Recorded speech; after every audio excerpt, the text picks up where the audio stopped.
اب آپ اس مبارک سلسلے کا 17واں حلقہ سماعت فرمائیں۔ تو آپ بڑے بڑے اصحاب رسول کو ساتھ لے کر مصر کے سفر کے لیے روانہ ہو گئے۔ 3 دن کا سفر آپ مدینہ شریف سے کر چکے تھے۔ راستے میں آپ منزل پہ اترے ہوئے تھے تاکہ رات کو آرام کریں اور پھر صبح کو سفر کریں گے۔ کہتے ہیں کہ فرعینا رجلا غلاما اسود علی بعیر، ہم نے دور سے دیکھا کہ ایک سیاہ فام غلام ہے اور اونٹ پہ ہے، اور اونٹ اتنی تیزی سے وہ چلا رہا ہے، معلوم ہوتا ہے کہ یا تو بھاگا جا رہا ہے، اس کے پیچھے کوئی ہے لگا ہوا، یا پھر اس نے کسی اہم مقام پہ پہنچنا ہے، اتنی تیزی کے ساتھ وہ جا رہا ہے۔ تو محمد بن ابی بکر نے ساتھی کو حکم دیا کہ روکو، کون ہے، خیر تو ہے، کیا بات، کسی مصیبت میں تو نہیں بھی جا۔ انہوں نے جب روکا تو اس نے بڑی کوشش کی، اور جب انہوں نے کہا کہ نہیں ایسے تو ہم نہیں جانے دیں گے، تم یہ بتاؤ کہاں جا رہے ہو؟ انہوں نے کہا اذهب الى والی مصر، کہ ہم مصر کے گورنر کی طرف جا رہا ہوں۔ تو انہوں نے کہا والی مصر تو یہاں موجود ہے، کہاں جا رہے ہو؟ کیونکہ اب تو حکم ہو گیا تھا نا محمد بن ابی بکر کا۔ انہوں نے کہا لا لست اريد، میں ان کو نہیں چاہتا۔ انہوں نے کہا اور کون ہے والی مصر؟ وہ اللہ کے بندے حضرت عثمان نے ان کو اب بنایا ہے۔ انہوں نے کہا نہیں میں تو پہلے ابن ابی سرح کے پاس جانا چاہتا ہوں۔ کیوں جانا چاہتے ہو؟ انہوں نے کہا بس کوئی خاص بات ہے۔ انہوں نے کہا کیا خاص بات ہے؟ اب وہ بتائے نہیں۔ یہی وہ سازش ہے جو یہود نے کی کہ اسی موقع سے فائدہ اٹھانے کے لیے، چونکہ وہ تو آ چکے تھے مدینہ منورہ میں، اثرات تو اندر اندر ان کے پھیلتے چلے جا رہے تھے، تو انہوں نے کہا کہ بات کیا ہے؟ اس نے کہا کہ بس میں نے کوئی پیغام دینا ہے۔ انہوں نے کہا تمہارے پاس کوئی کتاب، کوئی لکھی ہوئی آرڈر، کوئی چیز؟ انہوں نے کہا نہیں میرے پاس تو کچھ نہیں۔ انہوں نے کہا اس کی تلاشی دو، تلاشی لکھی، کچھ نہ ملا۔ اس کے بعد کہتے ہیں کہ تھوڑی سی کوئی چھوٹی سی مشکیزہ سی پانی کی جیسے، لیکن وہ خشک ہو جاتی ہے۔ ایک آدمی نے اس کو جو یوں کیا نا تو آواز آئے اس کے اندر سے۔ انہوں نے کہا یہ کیا ہے؟ انہوں نے کہا پتہ نہیں، چھوٹی سی مشکیزہ ہے، میری مدت ہو گئی، خشک ہو گئی ہے، پانی میں اس میں ڈالا نہیں، سوکھ گئی ہے، اندر کوئی ٹکڑا ٹوٹا ہوا ہوگا، وہ کھٹکھٹتا ہوگا، میں نے تو دیکھا ہی نہیں کبھی کیا ہے اس میں۔ انہوں نے کھول کے جب نکالا تو اندر سے کاغذ نکالا ہے، وہ نلکی کے اندر بند تھا۔ میں نے کہا یہ کیا ہے؟ پہلے دور میں آپ نے دیکھا ہوگا، آج کل تو دور بدل گیا، جو اہم دستاویزات ہوتی تھیں یا لوگوں کی شہادات ہوتی تھی تو وہ ٹین کے اتنے بڑے بڑے پائپ نما چیز بنی ہوتی تھی، رول نما، اس کے اندر رکھ دیے جاتے تھے کہ وہ ٹیڑھی بھی نہ ہو، لپیٹا اندر رکھ دیا اور محفوظ بھی رہے۔ تو وہ بھی ایسی چھوٹی سی کلی تھی، اس کے اندر وہ خط تھا۔ انہوں نے جب اس کو نکالا تو حضرت عثمان کی طرف سے خط ہے اور مہر لگی ہوئی ہے، اور اس میں یہ لکھا ہوا ہے کہ محمد بن ابی بکر جو آ رہا ہے تو فقبلو کے بجائے فقتلو، اس کو قتل کر دو، اور تم اسی طرح اپنے مقام پہ رہو جیسے گورنر۔ محمد ابن ابی بکر نے سارے صحابہ کے سامنے خط رکھا، انہوں نے کہا کہ دیکھو جی یہ خط ہے عثمان کا۔ انہوں نے کہا یہ تو نہیں ہو سکتا۔ انہوں نے کہا خط آپ کے سامنے ہے، وہ حضرت عثمان کے سامنے ہے۔ ہمیں آرڈر دیتے ہیں کہ آپ کو گورنر بنا کے بھیجا جائے اور پروٹوکول دیا جائے، فقبلو ہو، عزمو ہو، وقرو ہو، اور ادھر کہتے ہیں فقتلو ہو، قتل کر دو۔ یہ اچھا ہے۔ اب محمد ابن ابی بکر جوش میں آئے اور صحابہ بھی ساتھ واپس جوش میں آئے، اس غلام اسود کو بھی پکڑا، ساتھ لائے، اور سیدنا علی رضی اللہ تعالی عنہ، حضرت سعد، حضرت زبیر، حضرت طلحہ، بڑے بڑے جلیل القدر سارے صحابہ کو جمع کیا۔ انہوں نے کہا کمال ہو گیا، غضب ہو گیا حضرت علی کہ حضرت عثمان نے یہ کیا کیا کہ سیدنا عثمان غنی ذی النورین، داماد نبی اور خلیفہ ثالث رضی اللہ تعالی عنہ وارضاہ، انہوں نے یہ کیا کیا کہ ہمیں آرڈر دیتے ہیں کہ آپ کو گورنر بنایا جاتا ہے، اور اگلے گورنر کو حکم دیتے ہیں کہ فقبلو ہو، اس میرے آرڈر کو فوراً قبول کرو، اور دوسرے کو کہتے ہیں کہ فقتلو ہو، اس کو قتل کر دو۔ حضرت علی نے وہ خط لے لیا، غلام کو بھی ساتھ لیا اور صحابہ کو بھی ساتھ لیا، حتیٰ کہ غلام سے کہا اونٹ بھی پکڑو، اونٹ کو بھی ساتھ لیا، اور حضرت عثمان کی خدمت میں آئے، اور آگے حضرت عثمان سے کہا کہ یا عثمان حاضر غلام، غلام کا یہ تمہارا غلام ہے؟ حضور نے حضرت عثمان نے فرمایا ہاں میرا۔ انہوں نے فرمایا حاضر بعیرو، بعیرو کا یہ اونٹ تمہارا ہے؟ انہوں نے حضور حضرت عثمان نے فرمایا کہ ہاں اونٹ بھی میرا ہے۔ اب انہوں نے خط نکالا، انہوں نے کہا کہ یہ خط تمہارا ہے؟ فرمایا واللہ ما کتب، تو خدا کی قسم یہ خط میرا نہیں۔ انہوں نے کہا غلام میرا ہے، اونٹ میرا ہے۔ انہوں نے کہا یہ مہر جو لگی، انہوں نے کہا ہاں خاتم بھی میری ہے، مہر بھی میری لگی ہوئی ہے، لیکن واللہ ما کتبت ولا امرت بالکتابۃ ولا علم عندی، خدا کی قسم ہے نہ میں نے خط لکھا ہے نہ آرڈر کیا ہے نہ مجھے پتا ہے۔ تو اب صحابہ حیران، انہوں نے کہا کہ عثمان پھر یہ کون کر سکتا ہے؟ تو بعض صحابہ نے کہا کہ پھر یہ مروان کر سکتا ہے، جو حضرت عثمان کا عزیز بھی ہے اور رشتہ دار بھی ہے، قریب بھی ہے، اور آج کل سارے دفتر کا نظام بھی اسی کے ہاتھ میں ہے۔ حضرت عثمان کی خاتم کو اگر کوئی غلط استعمال کر تو پھر تو وہی کر سکتا ہے اور تو کوئی نہیں کر سکتا۔ حضرت عثمان کی انگوٹھی آخر کیسے اس کے پاس آ جائے؟ تو لازمی بات ہے کہ یہ تو گھر کا بھیدی کوئی استعمال کرے۔ اب صحابہ نے کہا کہ عثمان بات یہ ہے کہ تمہارے قسم کھانے کے بعد ہم میں سے تو کوئی بندہ یہ تصور بھی نہیں کر سکتا کہ عثمان جھوٹی بات کرے گا، تم نے قسم کھائی بات ختم۔ لیکن اب شرط یہ ہے کہ مہربانی کر کے مروان کو ہمارے حوالے کرو، تاکہ ہم کسی نتیجے پہ پہنچے کہ کیا واقعی یہ مروان نے کیا ہے۔ تو حضرت عثمان نے کہا بات یہ ہے کہ جہاں تک میری صفائی کا تعلق ہے میں نے بات کہی، اور جہاں تک مروان کا تعلق ہے خلیفہ میں ہوں، آپ تو نہیں ہیں۔ جب خلافت میرے پاس ہے تو معاملے کی تحقیق تو میں کروں گا۔ میں اپنا رشتہ دار بغیر کسی جرم کے، بغیر کسی اس بات کے، بغیر کسی چیز ثابت کرنے کے آپ کو کیسے پکڑ کے دے دوں؟ اور آپ جلال میں ہیں، غصے میں ہیں، جذبات میں ہیں، خدا نہ خواستہ ایک اور قتل ہو جائے۔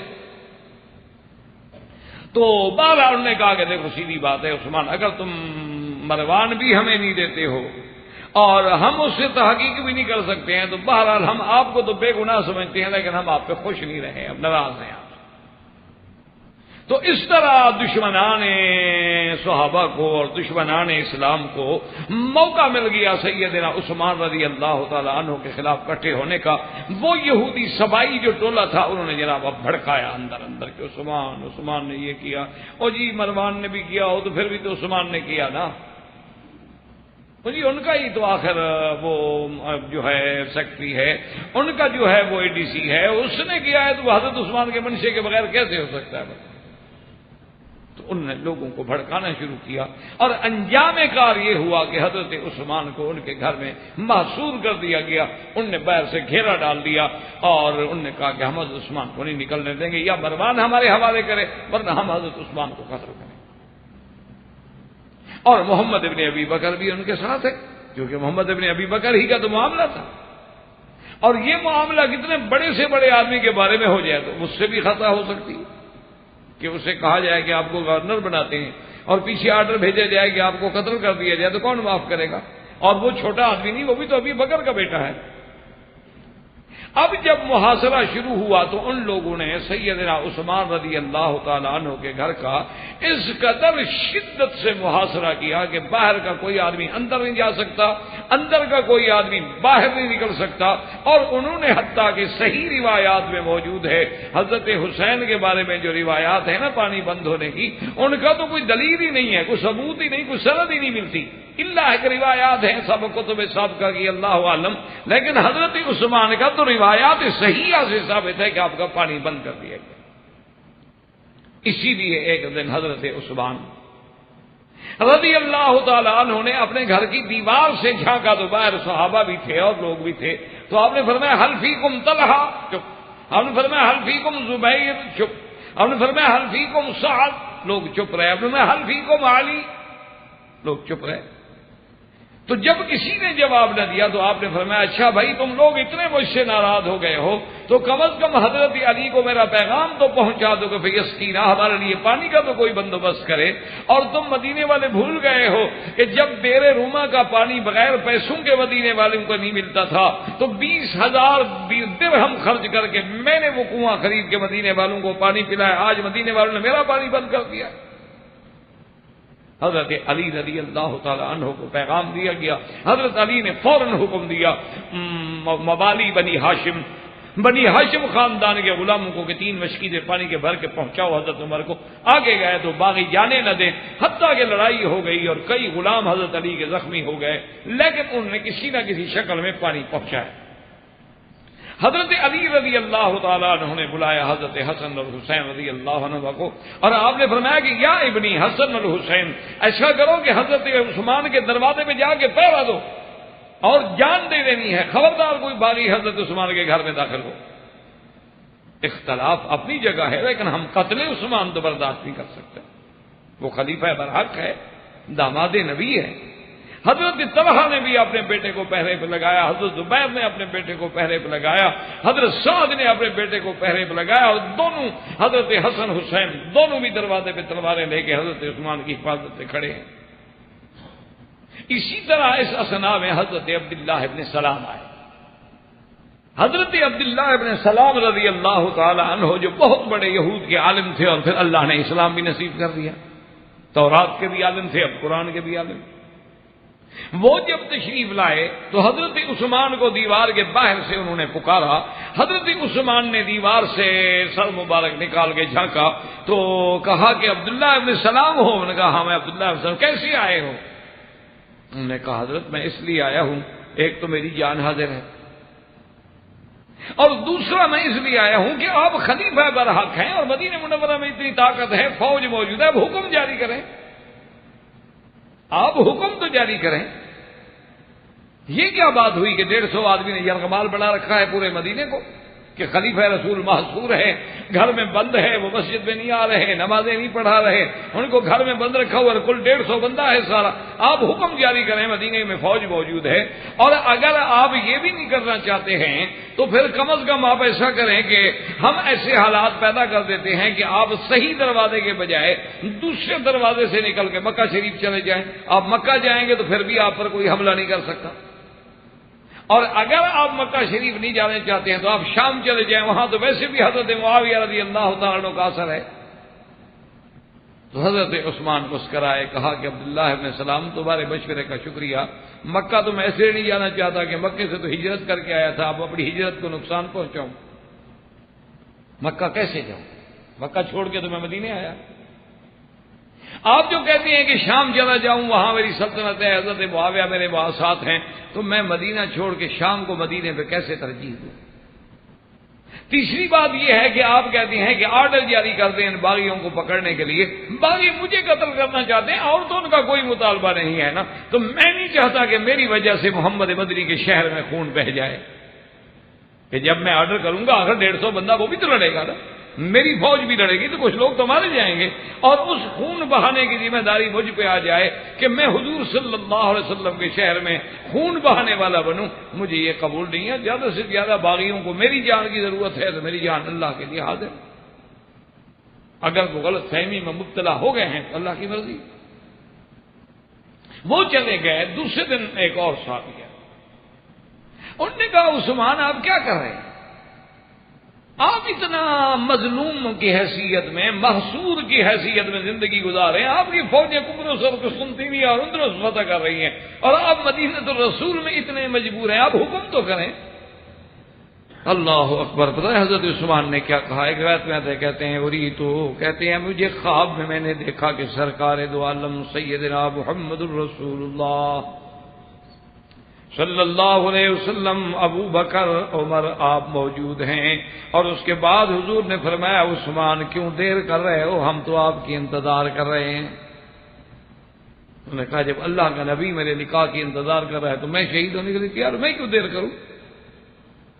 اور اس کے بعد حضور صلی اللہ علیہ وسلم نے زندگی میں پیش گوئی فرما دی تھی کہ او حضرت عثمان اللہ تمہیں قمیض پہنائیں گے، یعنی خلافت کی، اور لوگ اس کو نکالنا چاہیں گے لیکن اپنے ہاتھ سے خلافت کی قمیض کو نہ اتارنا، اگر اس حال میں تم شہید بھی ہو گئے تو تم حق پر بھی ہوگے، مظلوم بھی ہوگے۔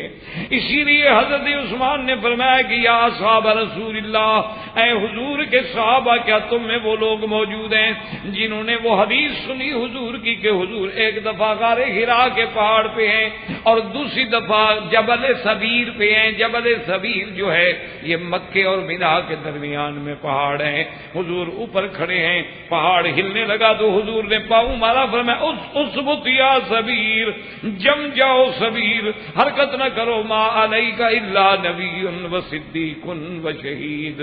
تو جب اللہ کے نبی میری شہادت کی خبر دے چکے ہیں تو میں کیسے بچ سکتا ہوں؟ انہوں نے کہا میں تو راضی ہوں اللہ کے رضا۔ اب جب محاصرہ طویل ہو گیا تو ان لوگوں نے سوچا کہ بھئی دروازوں سے تو ہم داخل نہیں ہو سکتے کہ حسن حسین کھڑے ہیں، اور اگر ہم حضرت حسن حسین کے ساتھ لڑائی لڑتے ہیں اور خدا نہ کرے حضرت حسن حسین کو کوئی زخم لگ گیا تو مدینے والے پھر ہمیں نہیں چھوڑ، وہ تو آل رسول ہیں، حضور کے محبوب ہیں، نواسے ہیں۔ لہذا ایسا کرو کہ ہم دروازے سے داخل نہیں ہوتے، پیچھے سے ایک انصاری کا گھر ہے، اس گھر سے داخل ہو کے دیوار فلان کے اندر چلے جاتے ہیں۔ تو ادھر سے جا کے وہ اندر داخل ہوئے، اور خدا کی شان دیکھیں کہ یہ آخری دن ہے حضرت عثمان کا، سنہ 35 کا واقعہ ہے ذوالحجہ کا، کہ حضرت عثمان نے پہلی دفعہ زندگی میں پاجامہ پہنا اس دن۔ یعنی مقصد ہے آپ تیاری کر رہے ہیں کہ میں جب شہید ہو جاؤں تو میرا ننگ تو نہ کھلے نا، جب آ کر مجھ پہ حملہ کریں تلوار سے تو آدمی گر جاتا ہے نا، پتہ نہیں کس حال میں گروں۔ ورنہ پہلے حضرت عثمان کبھی پاجامہ نہیں استعمال کرتے تھے، پاجامہ پہنا اور قرآن شریف پڑھ رہے ہیں، اور اوپر سے جب وہ دیوار پھاند کے آئے تو سب سے پہلے اندر داخل ہونے والے جو ہیں وہ محمد ابن ابی بکر ہیں۔ ان کے داخل ہونے کی وجہ بھی مورخین نے لکھی ہے کہ حضرت عثمان جو تھے اپنے گھر میں تھے، اور آپ کی زوجہ مطہرہ جو ہے نائلہ بی بی وہ بھی موجود تھی۔ تو محمد بن بکر نے کہا کہ چونکہ حضرت عثمان کی زوجہ بھی گھر میں ہیں تو آپ لوگ داخل نہ ہوں، میں تو پھر بھی ان کا عزیز ہوں نا، پہلے میں جاتا ہوں، میں ایسے حالات پیدا کرتا ہوں کہ وہ عورت ایک طرف ہو جائے پھر حضرت عثمان پہ حملہ کرے۔ اور جوش میں ہے محمد ابن ابی بکر، اللہ معاف کرے، جب آئے اور حضرت عثمان کو دیکھا نا تو غصے میں قابو نہ کر سکے اور حضرت عثمان کی داڑھی کو پکڑ لیا اور بڑے زور سے جھٹکا دیا۔ حضرت عثمان نے جب دیکھا اور فرمایا کہ واللہ لو کان ابوک، انہوں نے کہا محمد آج اگر اسی مقام پہ تیرا ابا ہوتا تو میری داڑھی پکڑتا۔ حضرت محمد ابن بکر نے فوراً ہاتھ کھلا باہر، بس جب انہوں نے ابو بکر کا نام لیا اور ابو بکر کا اور حضرت عثمان کا تعلق سامنے آیا تو محمد بن بکر ہٹے، آپ ہٹے، اور وہ دونوں جو باہر جو آدمی منتظر کھڑے تھے انہوں نے تو نہیں دیکھا، ان کو تو موقع کی تلاش تھی۔ محمد بن ابی بکر کو تو استعمال کیا جا رہا تھا، اصل دشمن تو وہ تھے جنہوں نے حضرت عثمان کو قتل کرنا تھا۔ اس لیے تاریخ کہتی کہ رجل اشکر ازرق من مصر یقال له حمار، مصر کا وہ آدمی تھا۔ اور ایک روایات میں آتا ہے کہ عمر ابن الحق ہمک، اور ایک میں ہے کہ کنانا، اور ایک میں ہے کہ بشیر ابن کنانا، یہ تین آدمی اندر داخل ہوئے، اور ایک آدمی نے حضرت عثمان کے سر پہ لوہے کے سریے سے ضرب لگائی، حضرت عثمان گرے، عمر ابن الحمک جو ہے سینے پہ بیٹھ گیا اور نیزے کے وار کرنے لگا، اور ایک وہ حمار جو تھا اس نے تلوار چلائی، بی بی نائلہ نے اپنا ہاتھ آگے دیا کہ تلوار میں روک سکوں، تو بی بی صاحبہ کی بھی 3 انگلیاں تھیں جو وہ کٹ گئی۔ اور حضرت عثمان جب اس حملے میں گرے ہیں تو آپ کا سر مبارک جو ہے اس قرآن پہ، اس مصحف پہ گرا ہے جو آپ تلاوت کر رہے تھے، اور اسی آیت پہ تھا کہ فَسَيَكْفِيكَهُمُ اللَّهُ وَهُوَ السَّمِيعُ الْعَلِيمُ، اسی پہ حضرت عثمان کے خون کے قطرے گرے کہ جو قرآن عثمان نے جمع کیا تھا، اللہ کی شان ہے کہ شہادت بھی اسی قرآن پہ ہوئی۔ حضرت عثمان رضی اللہ تعالیٰ عنہ مظلوماً قتل ہو گئے، اور اس کے بعد وہ لوگ باہر چلے گئے، اور صحابہ کو جب خبر ملی ہے تو پورا مدینہ جو ہے وہ اداس ہو گیا ہے، اور پورے مدینے پہ سوگواری کی کیفیت ہے، اور حضرت علی تو اتنے جلال میں ہے کہ آپ غصے میں آئے، اور ایک روایت میں لطم الحسن، حضرت حسن سامنے آئے تو تھپڑ مار دیا، حضرت حسین سامنے آئے تو ان کو سینے میں مکہ مار دیا، این انتما وقتل، عثمان کہاں تھے تم؟ عثمان قتل ہو گئے۔ انہوں نے کہا واللہ یا ابی، خدا کی قسم ہے ابا جان، یہاں آپ نے ہماری ڈپٹی لگائی تھی، وہاں سے تو ہم نے کسی کو داخل نہیں ہونے دیا، لیکن اگر دشمن پیچھے سے اندر کود گئے تو اس کا تو ہمیں پتہ ہی نہیں، اس واقعے کا تو ہمیں کوئی پتہ ہی نہیں۔ اس کے بعد حضرت علی رضی اللہ تعالی عنہ کے پاس صحابہ آئے، انہوں نے کہا کہ آپ بیعت کر لیں، کیونکہ بغیر خلافت کے مدینہ منورہ کو کیسا رکھا جائے۔ انہوں نے کہا ان حالات میں میں بیعت کرنے کے لیے تیار نہیں، لیکن صحابہ نے مجبور کیا، آپ نے بیعت کی۔ اور اس کے بعد جب بی بی نائلہ سے آپ نے پوچھا، انہوں نے کہا کہ یہ بتاؤ قتلہ محمد ابن ابی بکر، محمد ابن ابی بکر نے قتل کیا؟ اس نے کہا لا واللہ محمد ابن ابی بکر نے قتل، داڑھی پکڑی ہے اس نے، اور داخل بھی وہی پہلے ہمارے گھر میں ہوا ہے۔ جب حضرت عثمان نے فرمایا کہ محمد آج اگر ابو بکر تیرا ابا ہوتا تو کیا میرے ساتھ اسی طرح کرتا، تو فوراً ہٹ گیا، بخار من بیتی، گھر سے بھی نکل گیا، اور فلاں جو تھے وہ باہر کے آدمی تھے جن کو میں نہیں پہچانتی، جنہوں نے قتل کیا ہے۔ اب حضرت علی کے لیے بھی مسئلہ ہو گیا، پھر قصاص کس سے لیا جائے؟ جو بیوی تو پہچانتی نہیں، جو حاضر موقع کی گواہ ہے۔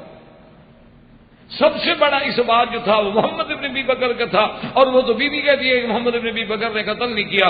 حضرت علی نے پھر بھی محمد ابن ابی بکر کو بلا، اس نے کہا واللہ ما قتلت، میرا خدا گواہ ہے کہ میں نے ان کو قتل نہیں کیا، میں نے ضرور پکڑا ہے، میں غصے میں تھا کہ مجھے گورنر بنا کے پھر قتل کرنے کا آرڈر دے رہے ہیں، لیکن میں نے قتل نہیں کیا ہے۔ انہوں نے کہا کہ کون کون داخل ہے؟ انہوں نے کہا تو باہر تو 150 آدمی تھا، اور میں تو جب ابو بکر کا نام آیا تو میں تو پھر آنکھیں نیچے کر کے باہر نکل آیا۔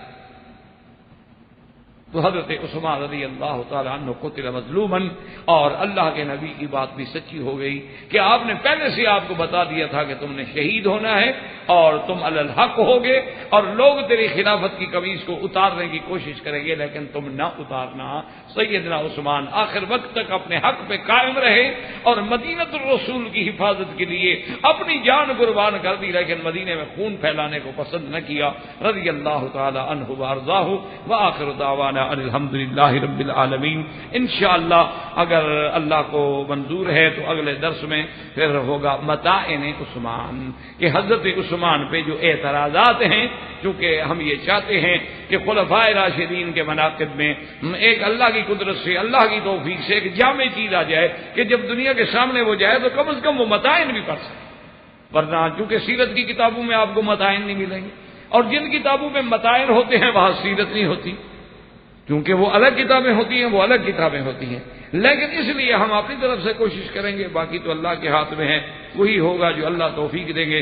وآخر دعوانا الحمدللہ رب العالمین۔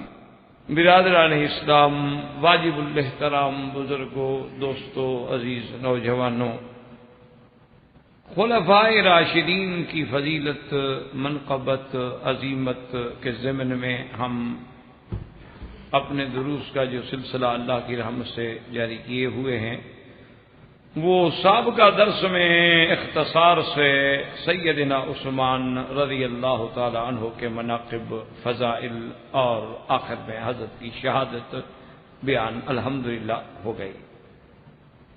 آج کے درس میں متاعن سیدنا عثمان، متاعن کا معنی یعنی یوں آسان سمجھ لیں کہ تعن یعنی اعتراضات، وہ اعتراضات جو مخالفین نے سیدنا عثمان رضی اللہ تعالی عنہ پہ کیے ہیں اپنی کتابوں میں۔ اور خدا کی قدرت یہ ہے کہ جیسے ہم اہل سنت والجماعت کے لیے ایک بہت بڑا مشکل ہے کہ ہم اہل سنت والجماعت کا عقیدہ رکھنے والے الحمدللہ صحابہ کے بھی غلام، اہل بیت کے بھی غلام، ہمارے دلوں میں جیسے اصحاب رسول کا، خلفائے راشدین کا اکرام و احترام ہے، اسی طرح سیدنا علی، اولاد علی، سیدنا حسن، سیدنا حسین، سیدہ فاطمہ، ان کی اولاد، ان کی ذریات، ان کے خاندان کا بھی احترام کہ وہ اہل بیت رسول ہیں۔ اسی لیے اب ہمارا جو مشکل مسئلہ ہے اس کو آپ ذہن میں رکھیں، وہ یہ ہے کہ ایک طرف تو ہم پر وہ لوگ اعتراض کرتے ہیں جن کو اہل بیت سے محبت میں غلب ہے اور صحابہ سے اختلاف ہے، یعنی روافض ہو گئے، شیعہ حضرات ہو گئے، اور دوسری طرف ہمارے لیے مشکل ہوتی ہے کہ وہ نواسب جو اعتراض کرتے ہیں، خوارج جو اہل بیت کے دشمن ہیں، وہ صحابہ کو مانتے ہیں لیکن اہل بیت کے دشمن ہیں، حضرت علی کے دشمن ہیں، اولاد علی کے دشمن ہیں، حسنین کے دشمن ہیں، تو وہ بھی اعتراض کرتے ہیں۔ تو اہل سنت کو تو دونوں کے تیروں کا جواب دینا ہوتا ہے، کیونکہ ہم جو دونوں کو مانتے ہیں، ہم جیسے صحابہ کو مانتے ہیں ویسے اہل بیت کو مانتے ہیں۔ اب صحابہ پہ کوئی اعتراض کرے کہ چڑو چھالی کرے تب بھی ہمیں جواب دینا ہے، اور اگر خدا نہ خواستہ اللہ نہ کرے کوئی اہل بیت رسول پہ حملہ کرے تب بھی ہم نے جواب دینا ہے۔ تو اس لیے متاعن بھی دونوں طرف سے ہوتے ہیں۔ تو بہرحال مختصراً ہم ان ابواب کو انشاءاللہ پورا کرنے کی کوشش کریں گے، چونکہ آگے رمضان المبارک قریب ہے اور ہمارے حضرات جو اس کو ترتیب دے رہے ہیں ان کو اسی لیے اس میں کچھ جلدی بھی ہوتی ہے کہ اگر رمضان آ گیا تو مسئلہ یہ ہے کہ پھر تو حج تک درس، اس کے بعد انشاءاللہ جا کے پھر حالات ہوتے ہیں۔ تو بہرحال متاعن عثمان میں سب سے بڑا تان جو کرتے ہیں، جن کا ان کی کتابوں میں ذکر ہے اور جس کو انہوں نے لوگوں کے ذہن میں بٹھایا ہے کہ سیدنا عثمان جنگ بدر میں غائب، اور جنگ بدر کی جو فضیلت ہے آپ پڑھ چکے سن چکے الحمدللہ، اصحاب بدر کا مقام، اور قرآن میں وَلَقَدْ نَصَرَكُمُ اللَّهُ بِبَدْرٍ، اور اللہ کا اس دن کو یوم الفرقان کہنا، اور پھر حضور صلی اللہ علیہ وسلم کی اتنی بڑی خوشخبری دینا۔ اللہ کے نبی نے فرمایا کہ ان اللہ اطلع الی اہل بدر، اللہ نے بدر والوں کی طرف خود دیکھ کے فرمایا ہے کہ اعملوا ما شئتم فانی قد غفرت لکم، جاؤ جو مرضی آئے کرو، میں سب تمہارے گناہ معاف کر دیے۔ تو یہ ایک بڑا اعزاز ہے۔ تو وہ کہتے ہیں کہ اصحاب بدر ہونے کا جو اعزاز ہے، اور سب سے پہلا غزوہ اول غزوہ فی الاسلام ہے، حضرت عثمان تو اس میں بھی غائب ہو گئے۔ تو جو آدمی حضور کے ساتھ پہلے غزوے میں بھی نہیں گیا تو حضور کا خلیفہ کیسے بن گیا؟ تو اس کو یعنی وہ اس انداز میں پیش کرتے ہیں۔ تو اصل بات یہ ہے کہ سمجھیں، پہلی بات تو یہ ہوتی ہے، ایک بات یاد رکھیں کہ یہ کس قرآن کی آیت میں یا حدیث میں لکھا ہوا ہے کہ مسلمان صرف وہی ہوگا جو سارے غزوات میں جا کے جہاد کرے؟ اگر ہم یہ مثلا کلیہ مان لیں شیعہ حضرات کا، تو ہم جتنے دنیا میں جی رہے ہیں، ہم میں سے کتنے لوگ پھر مسلمان ہیں؟ ہم نے کتنے جہاد کیے ہیں؟ پہلے اصولی طور پر اعتراض کا کوئی بنیاد تو سمجھے نا، کہ بھی اگر ہر بندے کا ہر جہاد میں جانا ضروری ہے تو پھر تو کوئی بھی نہیں بچتا۔ اور اسی طرح یعنی آپ یہ دیکھیں کہ کتنے صحابہ ہیں جن کو حضور صلی اللہ علیہ وسلم کے ساتھ غزوات میں جانے کا موقع ہی نہیں ملا، ایک غزوے میں بھی وہ نہیں گئے۔ اچھا، کتنے اہل بیت رسول کے افراد ہیں جو حضور کے ساتھ غزوات میں نہیں گئے؟ تو اس سے ان کی شان میں کیا کمی آ جائے؟ پہلے تو ایک اصولی بات سمجھو کہ بھی اگر کسی غزوے میں کوئی صحابی کسی بنا پہ نہیں جا سکا تو مانا یہ ہوگا زیادہ سے زیادہ آپ یہ کہہ لیں گے کہ اس کو وہ فضیلت نہ ملی، وہ ثواب نہ ملا، وہ اجر و مثوبت نہ ملی، لیکن اس کا کوئی جرم تو نہیں ہو گیا نہ جانا۔ ایک دوسری بات یہ ہے کہ ہاں وہ یہ کہتے ہیں کہ جی جرم تو ہے، حضرت کعب ابن مالک پہ پھر حضور کیوں ناراض ہوئے؟ تو بات یہ ہے کہ جہاں اللہ کا نبی حکم دے اور آپ نہ جائیں پھر تو جرم ہے۔ بات کو سمجھیے، جیسے کہ غزوہ تبوک میں حضور صلی اللہ علیہ وسلم نے حکم دیا سب کو، پھر صحابہ جو پیچھے رہ گئے تو ان کے لیے حضور ناراض ہوئے، اور جب تک اللہ کی طرف سے منظوری نہ آئی حضور نے ان کی توبہ قبول نہ فرمائی۔ وہ تو تعمیل حکم میں انہوں نے تساہل کیا ہے، بدر میں تو حضور کا ارادہ ہی نہیں ہے غزوے کا۔ بدر کی بات تو صرف اتنا تھی کہ حضور صلی اللہ علیہ وسلم کو خبر ملی کہ ابو سفیان ایک تجارتی قافلے کے ساتھ اسی راستے سے شام سے مدینے کے قریب ہوتے ہوتے مکہ جا رہا ہے، اور اس قافلے میں تمام مکے والوں کا مال شامل ہے، اور اس قافلے میں کوئی قریش کا بچہ نہیں جس نے پیسہ نہیں ڈالا ہے، اور اس کا مقصد یہ ہے کہ اس تجارتی سامان کو بیچنے کے بعد ہم حضور پہ حملہ کریں۔ تو گویا وہ صرف تجارتی قافلہ نہیں تھا بلکہ اگلی جنگ لڑنے کے لیے تیاری کا سامان بھی تھا۔ تو حضور نے حکم دے دیا کہ اچھا ہے کہ ان کے قافلے کو کاٹ دو تاکہ نہ اتنا طاقت آئے اور نہ مسلمانوں پہ حملہ کریں، کیونکہ آج کل سب سے بڑی طاقت تو دولت ہے، پیسہ۔ تو اب غزوے کا تو مسئلہ ہی نہیں، یہ تو راستے میں جب حضور صلی اللہ علیہ وسلم تشریف لے گئے، اللہ تبارک و تعالیٰ کی تقدیر کو یہی منظور تھا کہ ابو سفیان نے آدمی بھیجے، ابو جہل جنگ کے لیے تیار ہو کے نکل پڑا، ابو سفیان کا قافلہ نکل گیا، لیکن اللہ نے دونوں کو ٹکرا دیا۔ تو اب وہاں جا کے غزوہ ہو گیا، ورنہ مدینے سے نکلتے وقت تو غزوہ ہی نہیں۔ اور دوسری بات یہ یاد رکھیں کہ عثمان کو تو اللہ نے وہ شان دی ہے کہ سیدنا عثمان رضی اللہ تعالی عنہ اسی غزوہ بدر کے لیے بھی تیار ہوئے، حضور کے لیے ساتھ جانے کے لیے حاضر ہو گئے۔ حضور نے حکم دیا کہ تم نہ جاؤ کہ تمہاری بی بی رقیہ بیمار ہے، حضور کی بیٹی ہیں اور زوجہ حضرت عثمان ہیں، ان کو شدید بیماری ہے، تکلیف ہے، تم ان کے ساتھ کون رہے گا، تم ان کی عیادت کے لیے رہ جاؤ۔ انہوں نے کہا حضور میں پھر اتنے بڑے سفر سے، اور پہلا سفر ہے آپ کا، ہو سکتا ہے وہاں جنگ ہو جائے تو میں رہ جاؤں گا۔ حضور نے فرمایا کہ نہیں، میں اللہ کا نبی تمہارے لیے یہ فیصلہ کرتا ہوں کہ تم یہاں رہ کر اپنی زوجہ اور میری بیٹی کی عیادت کرو، جنگ بدر اگر ہو گئی لک اجرہ وسامہ، اس کے ثواب بھی اللہ تمہیں دیں گے اور جو مال غنیمت کا حصہ ہوگا وہ بھی تمہیں ملے گا۔ تو حضور صلی اللہ علیہ وسلم نے ان کو باقاعدہ حصہ دیا اصحاب بدر کے مال غنیمت سے، کیونکہ حضور وعدہ فرما کے چلے۔ تو پھر یہ اعتراض کرنا کہ حضرت عثمان رضی اللہ تعالیٰ عنہ بدر میں نہیں گئے تو یہ تو بلا وجہ ایک اعتراض ہے، ورنہ وہ تو اتنا بڑی شان ہے۔ اچھا خدا کی شان دیکھیں، مدینہ منورہ میں اسی دن خبر پہنچی جنگ بدر میں کامیابی کی جس دن بی بی رقیہ فوت ہو گئی، بی بی رقیہ کی وفات رضی اللہ تعالی عنہا۔ تو لہذا یہ تان جو ہے حقیقتاً اس کی کوئی حقیقت بھی نہیں ہے، یہ تو محض ایک بربنائے بغض ہے۔ اور جب آدمی بغض کی، یعنی آپ دیکھیں نا، اگر آپ سرخ رنگ کا شیشہ لگا لیں اینک میں تو سارا ملک سرخ ہی نظر آئے، اور اسی وقت آپ شیشہ سبز بدل لیں تو پھر سب کوئی آپ کو سبز نظر آئے۔ تو یہ تان جو ہے اس کی بھی کوئی حقیقت نہیں۔ اب اسی طرح دوسرا اعتراض جو سیدنا عثمان کے ذمہ لگایا جاتا ہے وہ یہ ہے، وہ کہتے ہیں کہ جی حضور صلی اللہ علیہ وسلم کی حدیث مبارک ہے کہ جنگ کے میدان میں پیٹھ دے کے بھاگ جانا جو ہے یہ گناہ کبیرہ ہے۔ بالکل تولی عن الذهب جو ہے، یعنی جنگ میں آدمی بھاگ جائے، ہاں ایک ہوتا ہے کہ پیچھے ہٹ گیا ہے تاکہ پھر حملہ کروں، جنگی چال ہے تو وہ جرم نہیں ہوتا۔ ایک یہ ہے کہ ہم کمزور تھے، طاقت نہیں تھی، ہم ہٹ گئے کہ چلو بھی ہم جائیں واپس آگے تیاری کر کے دشمن سے حملہ کریں، تو وہ بھی بھاگنا نہیں ہوتا۔ بھاگنا یہ ہوتا ہے کہ ہم میدان میں ہیں، اور یہ بھی یاد رکھیں کہ ایک کا مقابلہ دو سے ہو۔ ان یکم منکم الف یغلبوا الفین، اب یہ تو نہیں کہ ایک کا مقابلہ 1000 سے 10,000 سے ہو۔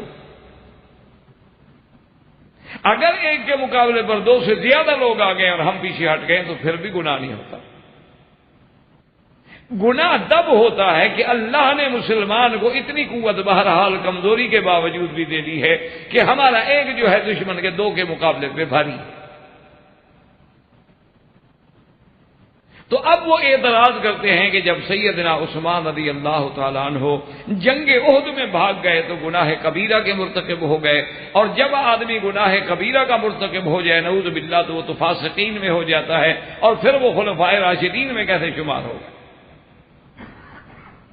تو یہ اعتراض سیدنا عثمان ذی النورین رضی اللہ تعالی عنہ پر حضرات جو ہیں وہ کرتے ہیں، اللہ تبارک تعالیٰ ہدایت دے۔ اچھا اس بات کی حقیقت جو ہے وہ یہ ہے، آپ کو الحمدللہ سیرت النبی کے بعض دروس اگر آپ کے کچھ ذہن میں ہوں گے تو جنگ احد بھی تھوڑی بہت ذہن میں ہوگی۔ اصل بات یہ تھی کہ جنگ احد جو ہے یہ ایک اتنا بڑا ابتلا ہے، اتنا بڑا اختبار ہے، اتنا بڑا امتحان ہے کہ جب یہ بات شہرت پکڑ گئی کہ حضور پاک شہید ہو گئے، کیونکہ ابو عامر راہب نے اپنے دوستوں سے کافروں سے کہا تھا کہ میدان جنگ میں تم تھوڑے تھوڑے فاصلے پر تھوڑے تھوڑے گڑھے بھی کھدوا دو۔ انہوں نے کہا کہ کیوں؟ انہوں نے کہا تمہیں تو پتا ہوگا نا کہ یہاں گڑھا ہے، یہاں گڑھا ہے، یہاں گڑھا ہے، اوپر تھوڑی سی کوئی چیز ڈال دو۔ لیکن مسلمانوں کو تو پتا نہیں ہوگا نا، وہ لڑتے لڑتے آئیں گے تو گڑھے بگڑ جائیں گے، جب گریں گے تو طاقت ختم ہو گئی۔ تو خدا کی قدرت یہ ہے کہ ان کے کھودے ہوئے گڑھوں میں حضور صلی اللہ علیہ وسلم بھی گر گئے، اور حضور صلی اللہ علیہ وسلم کے دندان مبارک بھی شہید ہوئے۔ حضور صلی اللہ علیہ وآلہ آلہ واصحابہ وسلم تسلیما کثیرا کا رخسار بھی شہید ہوئے، آپ کے سر مبارک میں بھی زخم آئے، تو حضور صلی اللہ علیہ وسلم کا بدن خون مبارک سے بھر گیا، اور دشمنوں نے ایک بات مشہور کر دی کہ قتل محمد صلی اللہ علیہ وسلم کہ محمد مصطفیٰ شہید ہو گئے۔ اسی لیے ابو سفیان چیخ چیخ کے کہہ رہا تھا هل فیکم محمد مصطفیٰ ہیں؟ حضور نے فرمایا جواب نہ دو۔ تو اس کے بعد اس نے کہا هل فیکم ابی بکر، ابو بکر زندہ ہے؟ حضور نے فرمایا جواب نہ دو۔ اس نے پھر پوچھا کہ هل فیکم عمر زندہ ہے؟ حضور نے فرمایا مت جواب۔ اب ابو سفیان اترا گیا کہ اچھو اللہ کا نبی بھی شہید ہو گئے، ابو بکر بھی شہید ہو گئے، عمر بھی شہید ہو گئے، تو پھر ہم نے تو بازی جیت لی۔ اس کے بعد اس نے بڑے زور سے پھر وہ نعرہ لگایا اپنا کافرانہ کہ لنا العزا ولا عزا لکم، کہ آج عزا خدا نے ہمیں عزت دی ہے، چونکہ تمہارے ساتھ خدا عزا نہیں ہے، اس لیے تم ہار گئے، ہم جیت گئے۔ تو حضرت عمر نے کہا یا رسول اللہ اب تو صبر نہیں ہوتا۔ تو حضور نے فرمایا اچھا جواب دو اللہ مولانا ولا مولا لکم۔ تو جب یہ بات شہرت پکڑ جائے کہ اللہ کے نبی شہید ہو گئے، ابو بکر و عمر شہید ہو گئے، تو کس کے پاؤں ٹکیں گے؟ جس وقت آدمی کا صرف بادشاہ نہیں بلکہ محمد مصطفیٰ صلی اللہ علیہ وسلم جو دین کے بھی بادشاہ، دنیا کے بھی بادشاہ، اور جن کو اللہ تبارک و تعالی نے سید الاولین والآخرین بنایا ہے اور خاتم النبیین بنایا ہے، اور اس کے بارے میں صحابہ یہ سن لیں کہ حضور شہید ہو گئے، تو کیا خیال ہے آپ کو ان کے ذہن پہ کیا گزری ہو؟ اور پھر یہ دیکھا جائے کہ کیا صرف سیدنا عثمان بھاگ گئے؟ اس میں تو صحابہ کی بڑی بڑی جماعتیں بھاگ گئیں۔ لیکن اللہ تبارک و تعالی نے قرآن میں نص قطعی میں فرماتے کہ وَلَقَدْ عَفَا اللَّهُ عَنْهُمْ، اللہ نے فرمایا ہم نے معاف کر دیا محمد مصطفیٰ، تیرے ساتھیوں سے غلطی ہو گئی، ان کے پاؤں اکھڑ گئے، وہ جم نہ سکے، لیکن ہم نے ان کو معاف کر دیا ہے، اور ایسا معاف کیا کہ پھر اللہ نے ان پہ ایک نیند بھیجی، اس نیند میں اللہ نے ایسا سکون دے دیا کہ ساری تھکان، زخم، درد، تکلیف بھول گئے اور بالکل پھر تیار ہو گئے اللہ کے راستے میں جہاد کے لیے۔ تو جن پر اللہ راضی ہو کے سکینہ نازل کر دیں، اللہ تبارک و تعالی معافی کا اعلان فرما دیں، اور حضور صلی اللہ علیہ وسلم نے بھی کسی بھاگنے والے کو تانا نہیں دیا، کسی پہ ناراضگی کا اظہار نہیں کیا، بلکہ انہی آیات کے بعد اللہ نے نبی کو حکم دیا فَشَاوِرْهُمْ فِي الْأَمْرِ فَإِذَا عَزَمْتَ فَتَوَكَّلْ عَلَى اللَّهِ۔ اللہ کے نبی ایسا نہ ہو کہ صحابہ سے ناراض ہو جائے ان کی غلطی سے، آئندہ بھی جو بڑے سے بڑا کام ہو، کیونکہ صحابہ کے مشورے سے حضور عہد میں آئے تھے، حضور تو نہیں چاہتے تھے مدینے سے باہر آنا، صحابہ نے کہا تھا کہ نہیں یا رسول اللہ ہم باہر جا کے لڑیں گے، تو اللہ نے فرمایا کہیں ان کے اس مشورے کی وجہ سے ناراض ہو کے صحابہ سے مشورہ لینا چھوڑ دو، نہ تیرے صحابہ کا مقام اتنا بلند ہے کہ جو بھی کام کرو ان کے مشورے سے کرنا۔ تو جب اللہ معاف کر دے، اللہ حکم دے کہ ان کو مشیر بناؤ، اللہ حکم دے کہ میرا بدنی ہے تیرے صحابہ کا وہ مرتبہ ہے کہ ہر کام میں ان کے ساتھ مشورہ کرو، تو پھر اس بات کا تان دینا یہ کوئی نہ عقل ہے اور نہ اخلاق ہے اور نہ کسی اسلامی قاعدے کے مطابق اعتراض کرنا جائز۔ تو یہ اعتراض بھی ان کا جو ہے فرار احد کا، اس کی بھی کوئی حقیقت نہیں ہے اور نہ اس میں کوئی وزن ہے۔ جب نص میں معافی آ جائے تو بات ختم ہو، جب اللہ تبارک و تعالیٰ خود فیصلہ فرما دے اور اتنا مؤکد فیصلہ کر دیں کہ وَلَقَدْ عَفَا اللَّهُ عَنْهُمْ، یعنی واو قسمیہ، لام ابتدائیہ، قد حرف تحقیق، اور پھر عفا ماضی کا سیغہ، اللہ معاف کر چکا ہے، ان کو معافی دے چکا، یعنی کہ آئندہ دیں گے، یعفو عنہم نہیں، عفا اللہ عنہم، اللہ نے معافی ان کو دے دی۔ تو یہ دان جو ہے اس کی بھی کوئی حقیقت نہیں۔ سیدنا عثمان رضی اللہ عنہ۔ اچھا، اسی طرح ایک تیسرا تان وہ کرتے ہیں، وہ بھی بڑا عجیب تان ہے۔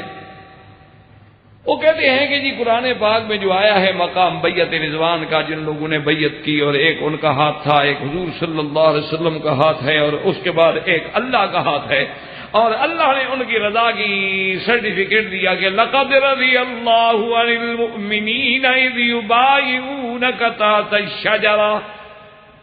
وہ کہتے ہیں اس میں بھی حضرت عثمان نہیں ہے، وہ کہتے ہیں بدر میں بھی نہیں ہیں، احد کا جو سب سے بڑا مارکا ہے اس میں نعوذ باللہ بھاگ گئے ہیں، اور بیعت رضوان میں بھی آپ شریک نہیں ہیں۔ تو اتنے بڑے مقامات جب آپ کو نہیں ملے ہیں تو ان کو خلافت کیوں دی جائے، ان کو کیوں نہ دی جائے کہ جو اس میں موجود ہیں، حالانکہ ان کو بھی یہ نہیں مانتے۔ ایک بات یاد رکھیں، ایک مسئلہ دماغ میں رکھ لیں، مثلا ابو بکر عمر نہیں بھاگے تھے احد کے دن، تو ان کو مانتے ہیں؟ حضرت ابو بکر اور حضرت عمر احد والے دن ثابت رہے، جس کو دشمن بھی مانتا ہے، دوست بھی مانتا ہے کہ وہ نہیں بھاگے۔ جب وہ نہیں بھاگے تو ان کو مان لیا انہوں نے۔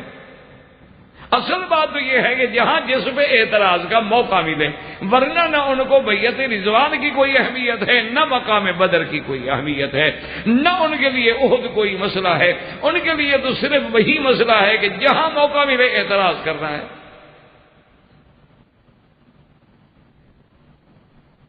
بہرحال اب دیکھیں، حالانکہ اللہ کا قرآن کھول کے تمام احادیث مبارک کھول کے دیکھ لیں کہ جس بیعت رضوان پہ اللہ کا اتنا بڑا انعام مل رہا ہے، اتنا بڑا صحابہ کا اکرام ہو رہا ہے، اتنا بڑا اعزاز ہو رہا ہے، اس بیعت کا سبب تو خود حضرت عثمان ہے۔ اللہ کے بندے،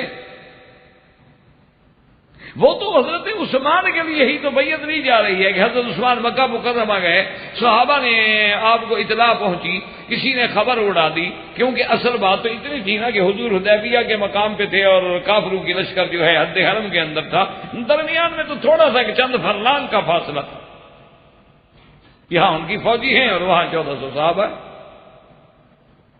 تو کسی نے اڑا دی کہ حضرت عثمان شہید ہو گئے۔ حضور صلی اللہ علیہ وسلم نے اسی غصے میں، اسی جوش میں آگے صحابہ کو حکم دیا کہ تمام صحابہ کو بلاؤ، آؤ میرے ہاتھ پہ بیعت کرو، اللہ یفروا، کہ ہم میدان سے نہیں بھاگیں گے، اور ایک روایت میں ہے کہ بیعت علی الموت کریں گے، مر جائیں گے میدان میں، لیکن عثمان کا بدلہ لیں گے۔ یہ بیعت تو عثمان کے لیے اللہ کے بندے ہو رہی ہے، یعنی جس کے لیے یہ سارا سٹیج سجایا گیا ہے، جس کے لیے اللہ کے قدرت کے ساتھ یہ سارا نظام بنا ہے، تم اسی کو نہ مانو تو یہ کوئی بات ہے کہ بوٹا بوٹا پتا پتا حال ہمارا جانے ہے، اور جانے نہ جانے گل ہی نہ جانے باغ تو سارا جانے۔ یہ کیا بات ہے؟ یہ کوئی اعتراض ہے؟ اور جس کے لیے بیعت ہو رہی ہے، جس کے لیے قرآن اتر رہا ہے، اسی پہ اعتراض کر رہے ہو؟ اچھا، اور خدا کی شان دیکھو، اللہ پاک کو جو منظور تھا نا، اللہ تو جانتے تھے نا ایسے لوگ پیدا ہوں گے جو حضرت عثمان باحیا کو بھی معاف نہیں کریں گے،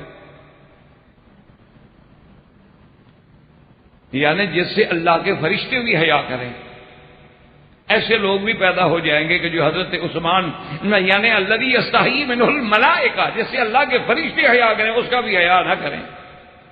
اسی لیے کبھی زندگی میں یعنی ایسے واقعات کم آئے ہیں۔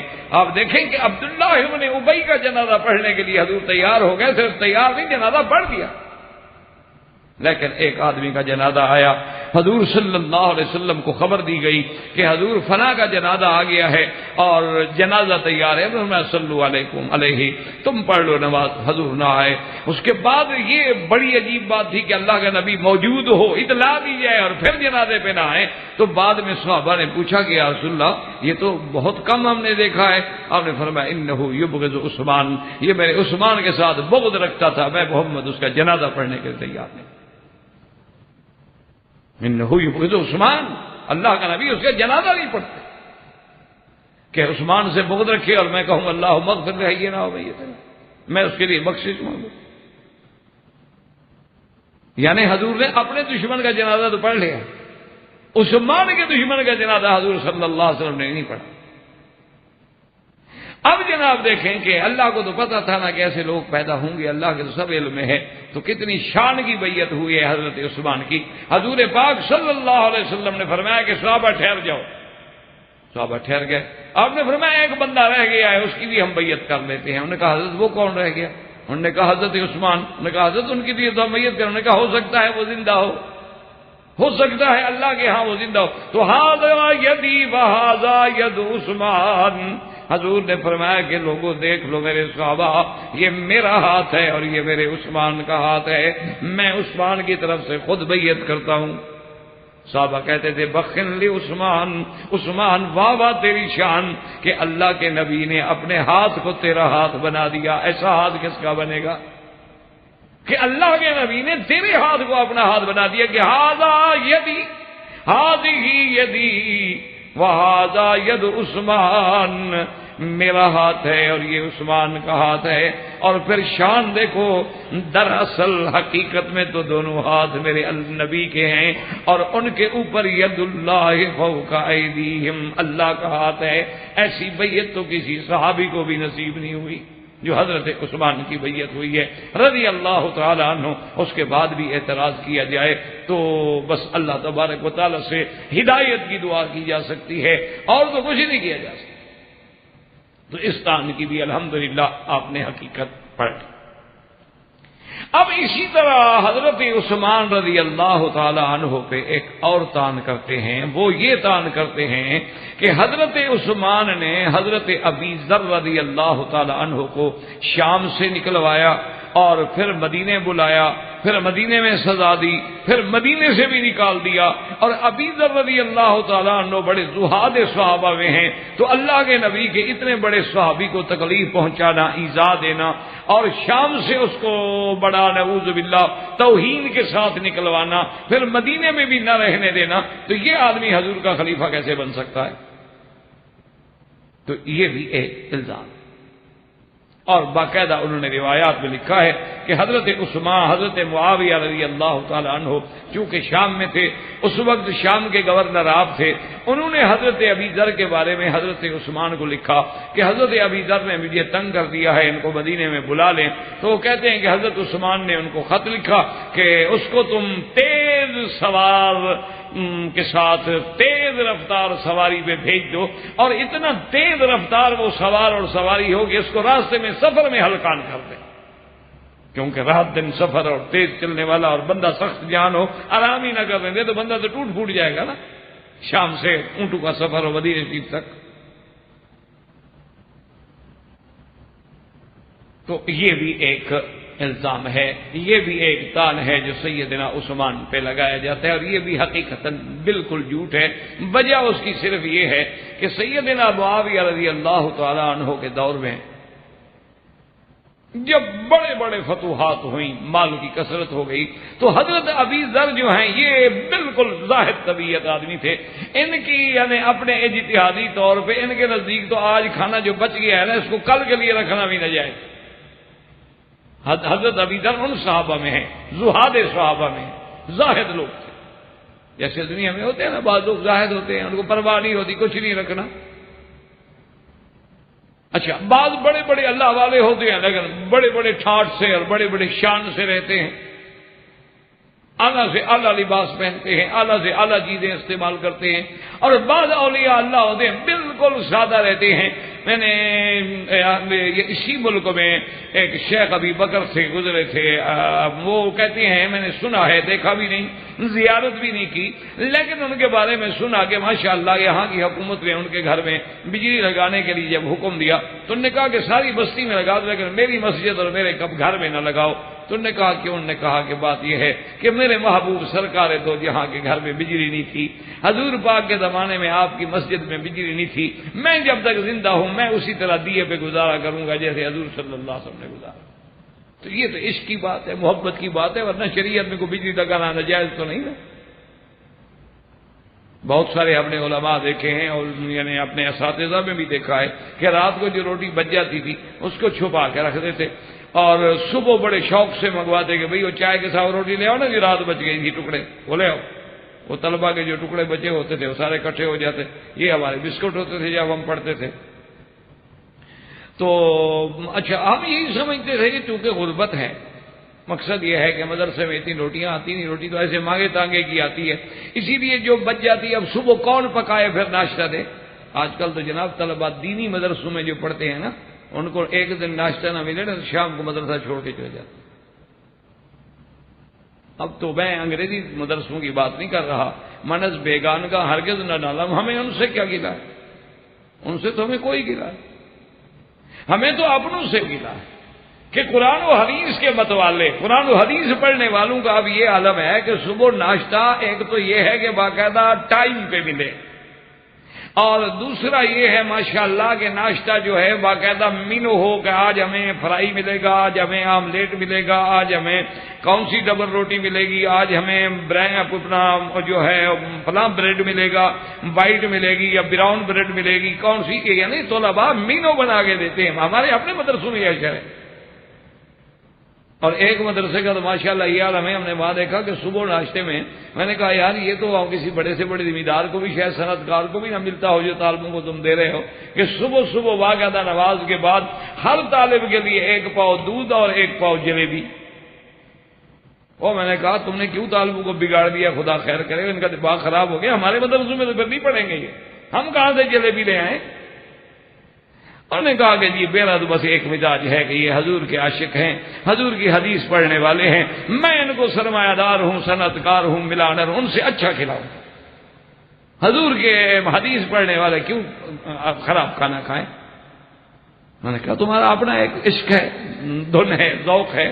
تو بہرحال میرے کہنے کا مقصد یہ تھا کہ بعض علماء اس لیے کل کی روٹی رکھ دیتے تھے. ایک تو یہ ہے نا کہ چلو بھی غربت ہے، بھئی ہم کہاں سے روٹی پکائیں.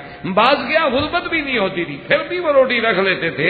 جب پوچھا گیا کہ حضور یہ کل کی باسی روٹی کھا رہے، انہوں نے کہا یہ کل کی ہے نا، تو کل زمانہ جو ہے حضور کے زیادہ قریب تھا بنسبت آج کے، آج دور ہو گیا نا. تو جتنا زمانہ حضور کے قریب ہوگا وہ چیز اچھی ہوگی. تو اس لیے حضرت ابی ذر بھی ان صحابہ میں تھے. تو جب انہوں نے دیکھا کہ حضرت معاویہ کے امال اور بڑے بڑے آپ ان کو جائیدادیں دے رہے ہیں اور پیسہ دے رہے ہیں اور بڑے بڑے کپڑے پہن رہے ہیں، تو حضرت ابو ذر جناب روز گرم ہو جاتے اور کھڑے ہو جاتے، کہتے والذین یکنزون الذهب والفضة ولا ينفقونها في سبيل الله فبشرهم بعذاب الیم. سونے چاندی کا ذخیرہ کرنے والوں، جہنم کی آگ تمہارے لیے تیار ہے. حضرت نے کہا خدا ہدایت دے، یہ تو ان کے لیے ہے جو زکوٰۃ نہ دیں. ولا ينفقونها في سبيل الله، ہم تو اللہ کے راستے میں سب کچھ خرچ کر رہے ہیں، ہمیں اس دھمکی کا کیوں؟ انہوں نے کہا نہیں بس سونا چاندی رکھتے کیوں. تو حضرت عثمان کو نے خط لکھا کہ امیر المومنین ابی ذر حضور کے صحابی ہیں، میں بات بھی نہیں کہہ سکتا. انہوں نے تو یہاں ہمارے حالات بڑے مشکل، خدا کے لیے ان کو مدینے بلا، صرف بات اتنی تاکہ ہم حضرت ابی ذر کے سامنے کوئی بات نہ کہہ سکیں، کوئی بات نہ کرنی پڑے. حضرت عثمان نے لکھا ارسلہ الیہ بالتکریم والتعظیم، حضرت ابی ذر کو تکریم و تعظیم کے ساتھ مدینے بھیجا جائے. حضرت ابی ذر آ گئے اور مدینے شریف میں بھی آ گئے، انہوں نے وہی شروع کر دیا. اس زمانے میں اللہ نے اتنے مال دیے تھے نا جی کہ عبد الرحمن بن عوف احد العشرۃ المبشرہ، ان لوگوں میں ہے 10 لوگوں میں جن کو جنت کی خوشخبری ملی ہے. ان کی وفات پر ان کی 4 بیویاں تھیں، تو بیویوں کو 8واں حصہ ملنا تھا، تو ایک بیوی کے حصے میں 80,000 درہم آئے تھے اس زمانے میں. یہ تو 8واں حصہ تھا نا، 8ویں حصے کا پھر 4تھا حصہ، کیونکہ 8واں حصہ نکال کے 4 بیویوں میں تقسیم کرنا تھا نا. تو 8ویں حصے میں سے پھر 4تھا حصہ جو نکالا گیا تو 80,000 درہم. جب اتنا پیسہ آئے گا تو صاف ظاہر ہے کہ تبدیلی تو آئے گی. لیکن حضرت ابی ذر گرم ہو جاتے. تو ایک دن حضرت کعب احبار نے آ کے کہا، انہوں نے کہا حضور مہربانی فرمائیں، یہ جو آپ فتویٰ دیتے ہیں کہ دوسرا جوڑا رکھنا بھی حرام ہے اور روٹی کل کے لیے رکھنی حرام ہے، ایسا نہ کریں، مہربانی کریں. ہر آدمی اس مقام پہ نہیں پہنچ سکتا جو آپ کا مقام ہے. تو ابی ذر اتنے غصے میں تھے کہ سوٹی لے کے ان کو مارنے کے لیے اٹھ کھڑے. ایک دفعہ حضرت بلال نے بات کی تو حضرت سوٹی لے کے دوڑ پڑے، یعنی جذبات بھی تھے، جلالی بھی تھے. تو حضرت عثمان رضی اللہ تعالیٰ عنہ نے عرض کیا، انہوں نے کہا کہ حضرت مہربانی کریں، اس طرح تو روز مدینے کی مسجد میں شور ہوتا ہے. اور پھر بعض دوستوں نے تو آپ کی اس مزاج کو مذاق بنا رکھا ہے، وہ آپ کو چھیڑنے کے لیے آگے بھی باتیں کرتے ہیں تاکہ ابو ذر کو چھیڑیں ہم، جیسے فقیروں کو ہر کوئی چھیڑتا ہے. تو اس لیے مہربانی کر کے آپ اگر مدینہ منورہ سے باہر کسی قریب کے مقام پہ رہ جائیں تاکہ یہ مسائل بھی پیدا نہ ہوں اور ہم بھی آپ کی خدمت رکھوالی کر سکیں. تو حضرت ابی ذر راضی ہو گئے اور مقام ربضہ میں چلے گئے. مقام ربضہ جو ہے یہ مدینہ منورہ سے باہر. اچھا، جب ربضہ میں گئے تو وہاں کا جو امیر تھا، یعنی یوں سمجھ لیں جیسے ہر علاقے کا امیر ہوتا ہے، جیسے اب بھی ہے ماشاءاللہ اسلامی شریعت کے مطابق، تو جو علاقے کا امیر تھا وہ غلام تھا حضرت عثمان کا، وہ وہاں امیر بنا ہوا تھا، آپ نے اس کو امیر بنایا تھا. تو جب حضرت ابی ذر رضی اللہ تعالی عنہ مقام ربضہ میں پہنچے تو نماز کا جب وقت آیا اور آپ مسجد میں گئے تو حضرت عثمان کا جو نائب ہے، امیر ہے، گورنر ہے، وہ غلام ہے، اس نے دیکھا ابھی ذر تو ہٹ گیا. انہوں نے کہا ابا ذر آپ آئے مصلی پہ، آپ کا مقام ہے، آپ کے ہوتے ہوئے میں کیسے نماز پڑھا سکتا ہوں؟ جب آپ آ گئے ہیں تو اب نماز آپ پڑھایا کریں گے.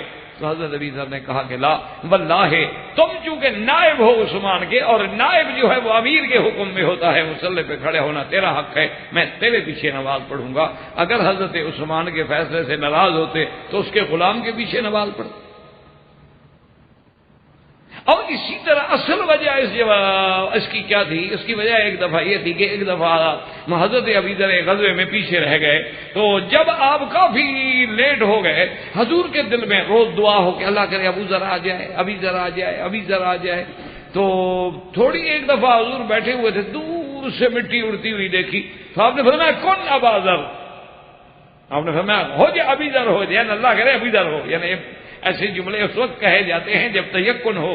تو تھوڑی دیر گزری تو ابو ذر ہی تھے. ابو ذر رضی اللہ تعالیٰ عنہ حاضر ہوئے، آ کے سلام کیا. انہوں نے کہا حضور میری تو اونٹنی ایسے بیچاری معذور ہو گئی تھی، میں سفر کے قابل نہیں تھا تو میں بڑی مشکل سے لیٹ ہو گیا. آپ نے فرمایا اچھا تعیش وحدہ و تحیا وحدہ و تموت وحدہ، کہ ابھی ذر ماشاء اللہ تمہاری تو بابا طبیعت ہی ایسی ہے، تم کھاتے بھی الگ ہو، رہتے بھی الگ ہو، موت بھی تمہیں الگ ہی ہے. تو اصل تو یہ حضور کی دعا تھی کہ آپ مقام ربضہ میں ہیں، مدینے سے دور بیٹھے. حالانکہ حضرت عثمان ہر ہفتے وہاں آدمی بھیجتے حضرت ابی ذر کی ضروریات کے لیے، لیکن وہ مانگتے نہیں. اور خدا کی شان ہے حضور کی دعا اسی طرح منظور ہوئی جیسے حضور کی زبان مبارک سے نکلی تھی کہ جب موت کی گھڑی آئی تو ایک بندہ بھی نہیں ماں سوا بیوی کے ابی ذر کے پاس رضی اللہ تعالیٰ. اور حضرت ابی ذر نے وصیت کی، فرمایا کہ دیکھو اب میں فوت ہو رہا ہوں تو بہرحال میرا کوئی آ جائے تو ٹھیک ہے نا، تو مجھے تم ہی غسل دے دینا، تم ہی مجھے کفن پہنا دینا اور چارپائی گھسیٹ کے سڑک پہ رکھ دینا اور کھڑے ہو کے اعلان کر دینا کہ ہادہ ابی ذر صاحب رسول اللہ، کہ اللہ میاں یہ تیرے نبی کا صحابی ہے، اب اس کی کوئی جنازہ پڑھنے والا آ گیا تو آ گیا، نہ آئے تو نہ آئے. مجھے تو نبی پاک نے کہا تھا تو نے اکیلا مر رہا ہے، میں اکیلا تو مر رہا. تو بیوی صاحبہ نے عمل کیا. خدا کی شان ہے کہ جو اعلان کیا دیکھا تو گھوڑ سوار آ رہے ہیں. بیوی حیران ہوگی کہ کون ہے. جب قریب آئے تو کلہم اصحاب رسول اللہ، حضور کے صحابہ کی ایک جماعت لشکر آ رہا ہے. انہوں نے آ کے حضرت ابو ذر کا جنازہ پڑھا اور مقام ربضہ میں دفن کیا. اس میں نہ حضرت معاویہ کی کوئی زیادتی تھی، نہ نعوذ باللہ حضرت عثمان کی کوئی زیادتی تھی. یہ بھی محض ایک الزام ہے. اور اسی طرح ایک الزام ان پر یہ بھی ہے کہ حضرت عبادہ ابن صامت رضی اللہ تعالی عنہ نے ایک دفعہ حضرت معاویہ پہ اعتراض کیا اور حضرت عثمان نے ان کو شام سے نکال دیا. بجائے اس کے کہ اس کو ہدایت کرتے حضرت معاویہ کو کہ ان کا ماتحت تھا، ان کا بنایا ہوا گورنر تھا، اس کو تاکید کرتے بھی عبادہ ابن صامت صحابی ہے رسول اللہ کا اور تم اس کو ڈانٹ رہے. تو حضرت معاویہ کو ڈانٹنے کے بجائے یعنی عبادہ ابن صامت کو حکم دیا کہ شام سے نکال دو. اور یہ بات بھی بالکل غلط، یہ بھی محض تھا. اصل بات یہ واقعہ یہ ہے کہ جب جنگ ہوئی اور وہ جنگ علی صفد البحر جو دریاؤں پہ کشتیوں پہ لڑی گئی، جس کے بارے میں حضور نے فرمایا تھا کہ اس میں شریک ہونے والے لوگ جو ہیں وہ مقام بدر کے بدریوں کی طرح ہوں گے، اور جس میں حرام بنت ملحان ایک عورت ہے، انہوں نے کہا یا رسول اللہ میرے لیے بھی دعا کریں، اللہ مجھے بھی اس جنگ میں شہید کر دے. اس وقت تو عورتوں کا بھی جذبہ ہوتا تھا نا. آج جو ہمیں ہے وہ آپ کو پتا ہے. آج تو ہمیں یہی جذبہ ہے کہ بستر اچھا ہو، کمرہ ٹھیک ٹھاک ہو، اے سی فرسٹ کلاس چلتا ہو، آواز نہ کرتا ہو. انا للہ و انا الیہ راجعون. جب سے کراہیت الموت آ گئی تو مسلمانوں پہ پھر ایسی بلائیں اور ابتلا تو آتے رہے. جب مسلمان موت کی آنکھوں میں آنکھیں ڈالتا تھا دشمن کی طاقت ہی نہیں تھی کہ مسلمانوں کی طرف دیکھے. اب جب ہم موت سے ڈر گئے، دولت پیاری ہو گئی، آرام پیارا ہو گیا، پھر تو یہ نتیجہ ہوگا جو آپ دیکھ رہے ہیں پوری دنیا میں کہ پورے عالم میں عالم اسلام کے مسلمانوں پہ ایک ابتلا کا دور گزر رہا. اب جناب بہرحال تو جب وہ جنگ ہو گئی بڑے مال آئے، حضرت عبادت ابن الصامت بیٹھے ہوئے تھے ایک جگہ پر، تو دیکھا کہ چند آدمی جو ہیں خچروں پہ مال لاتے ہوئے گزر رہے ہیں، تو انہوں نے روکا، انہوں نے کہا ادھر آؤ، وہ رک گئے، انہوں نے کہا یہ کیا ہے؟ انہوں نے کہا مال ہے۔ انہوں نے کہا اتنا مال کہاں سے ملا ہے؟ انہوں نے کہا حضرت معاویہ نے دیا۔ انہوں نے کہا جاؤ حج کرو، ہمیں تو حج کے خرچے کے لیے دیا ہے۔ انہوں نے کہا اتنا مال جو گدھے پہ لدے ہوئے جا رہے ہو، 3-4 گدھے لدے ہوئے ہیں، سارے سے تم حج کرو گے؟ انہوں نے کہا حضرت امیر معاویہ نے دیا ہے، ہم نے چوری تو نہیں کی۔ انہوں نے کہا نہیں، واپس چلو۔ کہا جی چلو، واپس لے کے آ گئے۔ حضرت معاویہ رضی اللہ تعالیٰ عنہ بیٹھے تھے اور ان سے آ کے کہا کہ یا امیر حضرت معاویہ، عجیب بات ہے، اتنے لوگوں کو، 3-4 بندوں کو اتنا مال آپ نے دے دیا ہے، آپ کو یاد نہیں کہ حضور صلی اللہ علیہ وسلم نے فرمایا تھا کہ واللہ خدا کی قسم ہے، اموال غنیمت میں سے ما سوائے خمس کے ہمارے لیے کوئی حق نہیں ہے، اور خمس بھی تردو الیکم، وہ بھی میں تم لوگوں پہ خرچ کر دیتا ہوں، اور تم ان کو 2-3 آدمی اتنا مال دے رہے ہیں۔ حضرت معاویہ رضی اللہ تعالیٰ عنہ نے عرض کیا، انہوں نے کہا حضرت آپ اصحاب رسول ہیں، اب میرے آنکھوں پہ سوال یہ ہے کہ اب اللہ نے مال جو زیادہ دیا ہے تو ہم بھی تو لوگوں کو زیادہ دیں گے نا؟ تو انہوں نے کہا کہ نہیں حضرت یہ، انہوں نے کہا اچھا ایسا کریں، مہربانی فرمائیں کہ آج کے بعد یہ تمام مالی ذمہ داری جو ہے وہ آپ کے سپرد، خدا کے لیے مجھے اس سے چھڑائیں، میری طبیعت ہے، میں قریشی آدمی ہوں، میرے پاس مال ہو تو میں کہتا ہوں لٹا دو، سب کا سب دے دو، تو لہذا یہ ذمہ داری آپ لے لیں۔ تو حضرت عبادت ابن الصامت کو آپ نے گویا وزیر خزانہ بنایا، ابو امامہ اور ابی الدرداء رضی اللہ تعالیٰ عنہ ان کے معاون بنائے، اور ساری زندگی عبادت ابن الصامت وہاں رہے ہیں، شام میں فوت ہوئے، وہیں دفن ہوئے، ان کو تو نکالا ہی نہیں گیا۔ لیکن اتنا بڑا الزام سیدنا عثمان رضی اللہ تعالیٰ عنہ پہ، وہ تو نکلے ہی نہیں شام سے، ان کی تو وفات ہی وہی ہوئی ہے، دفن بھی وہی ہوئی۔ تو یہ الزام بھی کوئی اپنے اندر حقیقت نہیں رکھتا، محض ایک الزام۔ اور اسی طرح سیدنا عثمان رضی اللہ تعالیٰ عنہ پہ ایک بہت بڑا الزام ہے، وہ کہتے ہیں جی حضرت عبداللہ ابن عمر سے انہوں نے قصاص نہیں لیا۔ کہتے ہیں کہ حضرت عمر نے چونکہ آپ کے بارے میں ذرا نصیحت کر دی تھی کہ خلیفہ بنایا جائے، تو حضرت عبداللہ ابن عمر، حضرت عمر کے بیٹے ہیں عبداللہ، تو انہوں نے ہرمزان احواز کا بادشاہ ہے، انہوں نے ہرمزان کو قتل کیا، ابو لولو کی بیٹی کو قتل کیا، جفینہ انصاری کو قتل کیا، 3 آدمی قتل کر ڈالے، اور حضرت عثمان کے سامنے کیس لایا گیا اور آپ نے ان سے بدلہ ہی نہیں لیا، قصاص ہی نہیں لیا۔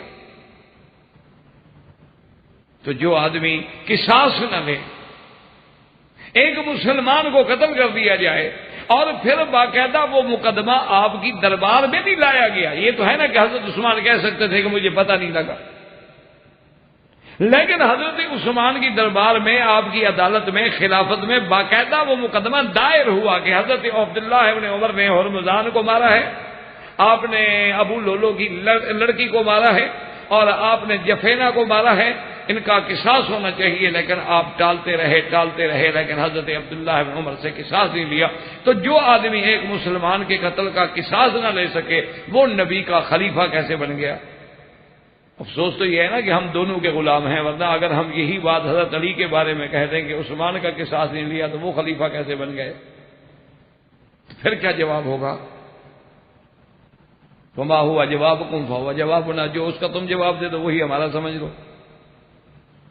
لیکن ہم تو اعتراض نہیں کر سکتے، ہم تو غلام ہیں، جیسے حضرت عثمان کے غلام اسی طرح حضرت علی کے غلام۔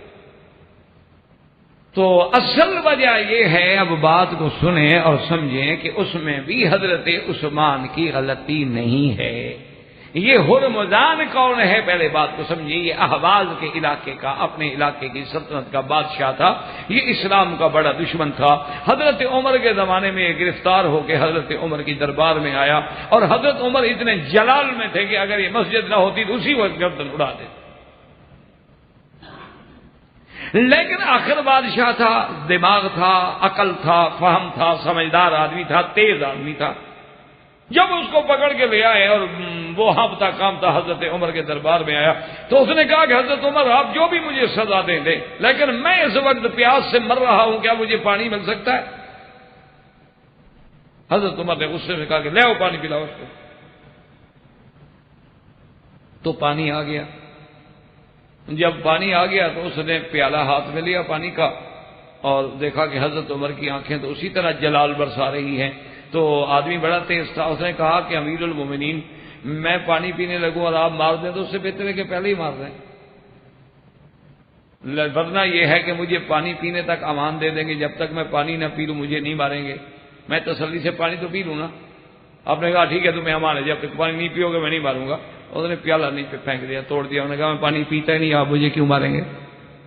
میں نہیں پیتا پانی، جب تک میں پانی نہ پیوں آپ مجھے نہیں مار سکتے، آپ نے مجھے امان دی ہے، آپ امیر المومنین ہیں. تو حضرت عمر نے کہا بھی آدمی تو بڑے تیز ہو، ایسے آدمی کو تو بہتر تھا کہ تم عقل والے آدمی اسلام کیوں نہیں قبول کرتے؟ تمہیں یہ باتیں سمجھ آتی ہیں، اسلام سمجھ نہیں آتا. تو اس نے کہا کہ میں اسلام قبول کرتا ہوں. وہ مسلمان ہو گیا اور اپنی مقام کو باقی رکھنے کے لیے، لیکن اندر سے مسلمان نہیں ہوا.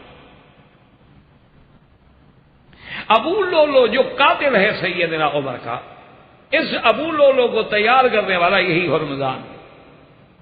ہرمزان، ابو لولو کی لڑکی اور جفینا یہ انصاری ہے، یہ سب سازش میں شریک ہیں. وہ خنجر بنانے والا جو ہے وہ ابو لولو ہے، لیکن اس کو زہر میں بجھانے والا، سبق پڑھانے والا یہ ہرمزان ہے.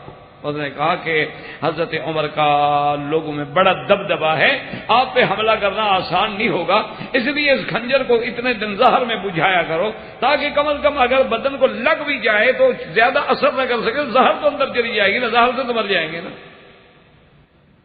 تو یہ ساری سازش کا اصل سرغنہ جو ہے یہ ہرمزان. تو جب یہ واقعہ تو حضرت عبداللہ ابن عمر نے ان کو اپنے والد کے قتل کے غصے میں قتل کیا کہ میرے باپ عمر کو مارنے والے یہ ہیں اور سازش کرنے والے یہ ہیں. جب ان پہ سازش کھلی تو عبداللہ ابن عمر نے، اور پھر یاد رکھے کہ جفینا جو ہے وہ انصاری ہے، ابو لولو کی بیٹی جو ہے وہ مجوسیہ ہے، تو اس کا قتل کرنے میں تو قصاص ہو ہی نہیں سکتا. لا یقتل المسلم والکافر، مسلمان کو کسی کافر کے بدلے میں قتل نہیں کیا جائے گا، زیادہ سے زیادہ دیت ہو جائے گی. اچھا، ہرمزان کے بارے میں یہ ہے کہ بظاہر چونکہ وہ مسلمان تھا تو حضرت عثمان نے کہا کہ ٹھیک ہے ہرمزان کے جو رشتہ دار یہاں موجود ہیں لیکن اس کے باقی بھی تو ورثاء ہیں، تمام ورثاء کو اس کے علاقوں سے بلایا جائے یا ان سے پوچھا جائے کہ وہ قصاص چاہتے ہیں یا دیت چاہتے ہیں. اور یہ شریعت کا مسئلہ ہے کہ اگر مسلمان بھی قتل ہو جائے اور 4 وارث ہیں اور ایک کہے کہ جی میں قصاص نہیں چاہتا دیت چاہتا تو اب قتل نہیں ہوگا، قصاص نہیں ہوگا. تو چونکہ باقی رشتہ دار راضی نہ ہوئے اور یعنی قصاص کے لیے، تو حضرت عثمان نے دیت کا فیصلہ کیا اور ان کی دیت ادا کر دی گئی. تو حضرت عثمان کا یہ فیصلہ تو عین شریعت رسول اللہ کے مطابق ہے. یہ تھوڑا ہے کہ انہوں نے حضرت عبداللہ ابن عمر کو معاف کر دیا. اسی طرح حضرت عثمان پہ ایک الزام یہ بھی لگاتے ہیں کہ ولید ابن عقبہ نے شراب پی اور آپ نے حد نہیں ماری. اور اس کا قصہ یہ گھڑتے ہیں کہ اس کو آپ نے امیر بنا کے بھیجا تھا اور ایک دن وہ شراب کے نشے میں اتنا دھت تھا کہ اسی حالت میں فجر کی نماز پڑھانے کے لیے آ گیا. تو 2 رکعتوں کے بجائے اس نے 4 رکعت فجر کی نماز پڑھا دی اور سلام پھیر کے کہنے لگا کہ حل ازیدکم، چاہو تو اور پڑھاؤں. تو اس کی شکایت حضرت عثمان کو آئی. حضرت عثمان نے تحقیق کی، ان لوگوں کو بلایا. ایک نے کہا کہ میں نے سنا ہے کہ شراب پیتے ہیں، اور ایک نے کہا کہ میں نے شراب پیتے ہوئے تو نہیں دیکھا، بل یا تقیا شراب کی قے کی تھی. قے جب کی تو شراب تھا اس میں. آپ نے کہا کہ اگر تقیا مانا نہ شریبہ، اس کا مطلب ہے کہ اس نے پیا تھا تو تبھی کہے گی نا. حضرت عثمان نے کہا، لیکن حضرت عثمان نے کہا کہ میں جلدی نہیں کرتا، اگر صرف 2-4 آدمیوں کو کہنے پہ اپنے گورنروں کو میں سزا دینی شروع کر دوں پھر میرا نظام تو چل جائے گا پوری دنیا میں. آپ نے خصوصی وفد بھیجا، انہوں نے جا کے تحقیق کی کہ خفیہ طور پہ انکوائری کرو، پتہ کرو کہ ولید شراب پیتا ہے اور یہ واقع حق ہے. انہوں نے آ کے کہا کہ حضرت یہ وہ لوگ ہیں جن نے ولید نے جن کا کام نہیں کیا. انہوں نے حضرت ولید پہ الزام لگا دیا، وہ نہ تو شراب پیتے ہیں اور نہ انہوں نے کبھی ایسی حرکت کی ہے. یہ تو مسجد کی بات ہے کہ نماز پڑھا رہے ہوں تو سارے نمازی جانتے ہوں، وہاں تو ایک بندہ بھی یہ گواہی نہیں دیتا. تو چونکہ وہ الزام غلط تھا تو حضرت عثمان ان پہ حد کیسے جاری کر. اور اسی طرح ایک الزام ان پہ یہ لگایا جاتا ہے کہ انہوں نے بقیع الغرقد کا علاقہ جو تھا وہ قرق کر لیا، اور بہت بڑا علاقہ تھا. صحابہ حضور آپ کی خدمت میں آئے اور انہوں نے کہا کہ آپ نے یہ کیا کیا؟ وہ کہتے ہیں دیکھو جی، بقی کو قرب کر لینا اور مسلمانوں کو اس سے محروم کر دینا اس کے منافع حاصل کرنے سے، تو یہ بھی حضرت عثمان کا ایک بڑا نعوذ باللہ غلط عمل ہے۔ حالانکہ بات یہ تھی کہ حضرت عثمان نے اس علاقے کو لیا، لیکن آپ نے وہ چراگاہ بنا دی تمام صدقات کے اونٹوں کے لیے۔ جب صحابہ آئے انہوں نے کہا کہ حضرت عثمان آپ نے یہ ایسا کیوں کیا؟ تو انہوں نے کہا میں نے تو ابل صدقہ، جو صدقہ کے اونٹ ہیں ان کے لیے چراگاہ بنائی ہے، کہ میں نے اپنے لیے تو نہیں لے لیا۔ تو انہوں نے کہا کہ حضور کے زمانے میں بھی تھا، انہوں نے کہا کہ حضور نے فرمایا تھا کہ لا حما الا حما للہ والرسول، یہ تو حدیث ہے حضور کی، میں نے تو اس میں عمل کیا ہے۔ صحابہ نے کہا حضور نے بھی بنایا تھا لیکن وہ تو تھوڑی سی جگہ تھی، آپ نے تو اتنا بڑا بنا دیا ہے۔ انہوں نے کہا اللہ کے بندے، حضور کے وقت میں کتنی مال غنیمت تھا اور صدقات کے اونٹ تھے، اور اب کتنی ہیں آپ خود اندازہ کر لیں، اسی تناسب سے جتنا کہیں میں بنا لیتا ہوں، باقی میں چھوڑ دیتا ہوں۔ کہ اگر حضور کے زمانے میں 100 اونٹ تھا تو اب تو 2-3 ہزار 4,000 اونٹ ہیں، تو اس کے مطابق جگہ رکھنی ہوگی۔ صحابہ مطمئن ہو گئے۔ تو یہ بھی حضرت عثمان رضی اللہ تعالی عنہ پہ محض ایک تان۔ اور اسی طرح یاد رکھیں کہ سب سے بڑا تان جس کو بڑا اچھالتے ہیں، وہ کہتے ہیں کہ حضور کے سارے صحابہ جو ہے نا حضرت عثمان سے ناراض تھے، اور حضرت عثمان کے قتل پہ سارے صحابہ راضی تھے۔ حضرت عثمان رضی اللہ تعالیٰ عنہ سے سارے صحابہ ناراض تھے، اور حضرت عثمان رضی اللہ تعالیٰ عنہ کے قتل پہ سارے صحابہ راضی تھے۔ تو جس پہ سارے صحابہ ناراض ہوں، جو حضرت کے قتل ہونے پہ راضی ہو جائے، تو ایسا آدمی کیسے خلیفہ بن سکتا ہے؟ تو یہ بھی محض الزام ہے جس کے اندر کوئی حقیقت۔ آپ حقیقت اگر دیکھیں جب حضرت عثمان محصور ہیں۔